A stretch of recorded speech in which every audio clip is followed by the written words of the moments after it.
Ladies and gentlemen, the unthinkable has happened. Her Royal Highness Queen Elizabeth II has died. It was beginning to look like she was immortal there for a while, but health experts have been warning us of the dangers of monkeypox for a while now. Honestly, the only reason I was even concerned about climate change was that I was just worried about leaving the planet intact for the Queen and Betty White. But anyway, they're gone now, which means Charles is in charge, and there's going to be some changes to the Commonwealth. Most notably, our money. It's expected that Charles is going to replace the Queen on the $5 note, and a lot of people aren't happy about it. I think mainly because they don't want to carry around $5 notes the size of an A3 sheet of paper just to fit the prick's ears on it. So because I'm an absolute fucking legend, ladies and gentlemen, I've come up with 5 suggestions of great Australians we could put on a $5 note. But first, go check out my podcast on Spotify, Mitch and Ben vs. Everything. Good on you.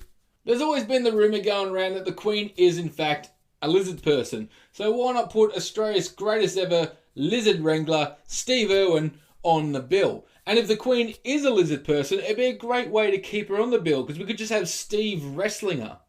If not, ladies and gentlemen, I do have another idea, because Steve was a pretty humble guy, so he might not want to be on the bill completely by himself. But a lot of people don't know he was an avid music lover. Like, he loved bands like The Police, and he loved Ray Charles. So maybe we could put a few artists who are very close to his heart on the bill. Like, how about this one here, where you got Steve and Sting and Ray?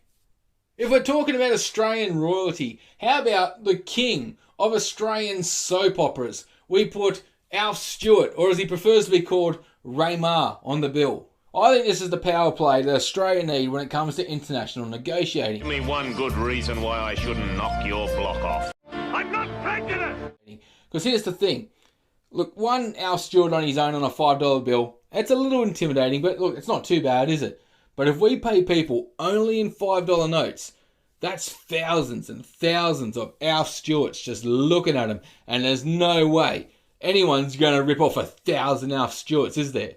If we're still talking Australian royalty, why not the king of spin, Shane Warne? How fitting would it be to put Warnie's face on the $5 bill, so you go to a strip club with a handful of Warnies and you start tucking his face into their G-string, so even in death he's still burying his face in women's crotches. Also, he's one of the 5 greatest cricketers ever, and he's the only one not to get knighted by the old hag. So hashtag justice for Warnie. Forget Gordon Ramsay. Back in the day, the original celebrity chef was Ian Huey Hewitson. He was endeared by all Australians for cooking dishes that every Australian could enjoy. Like, he wouldn't fuck around with fancy shit. He'd take the finest fillet mignon and turn it into fucking rissoles. Plus, everything he cooked was worth like $5 top. So, like, how fitting would it be to put him on the fiver? Okay, so we've got a sportsman, we've got a bloke who hunts animals, a bloke who cooks animals, and a TV star. But how about someone to represent Australia's fantastic music industry?